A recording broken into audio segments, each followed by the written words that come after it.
that this is about to ruffle more than a couple feathers. But y'all know how everybody be saying like, oh, when I came to Christ or when I gave my life to God, this is something that I struggle with giving up. The thing that I struggled with giving up was zodiac signs.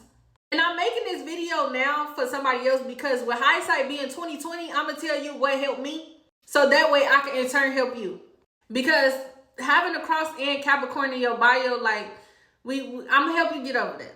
Now, I feel like I'm qualified to talk about this, seeing as though that I was so deep into the idea of zodiac signs that if you scroll back far enough on my TikTok account, you'll be able to see that I even made zodiac sign content. And just being transparent, even to this day, it's still hard for me when people tell me their birthday, for me not to think about what sign that they would have been, but I'm actively giving that to God.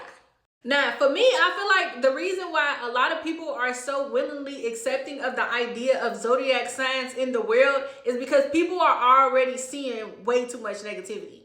So when you start characterizing people by whether or not they selfish, whether or not they have a bad attitude or they moody, whether or not they have a smart mouth, all of those things are already negative. So the idea of zodiac signs is more acceptable because it's just like, oh yeah, if she got a smart mouth, if she moody, she's a Gemini.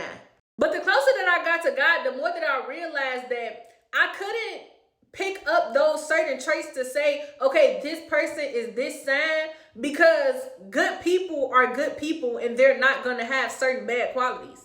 So for example, I'm not going to be thinking about if you're a Taurus, because if you're walking in Christ the way that you should be, you shouldn't be stubborn. That's not of God.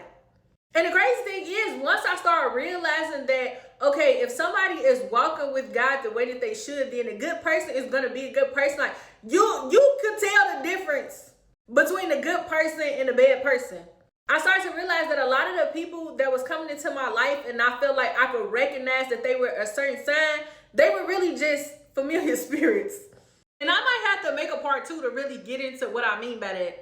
But overall, once you accept the idea, you start to realize that the fact that you even categorize new people that you've never met, who you don't know their character, you don't know their history, you don't know their relationship with God, and just say, oh yeah, I don't like you because I met somebody else who got a birthday close to yours.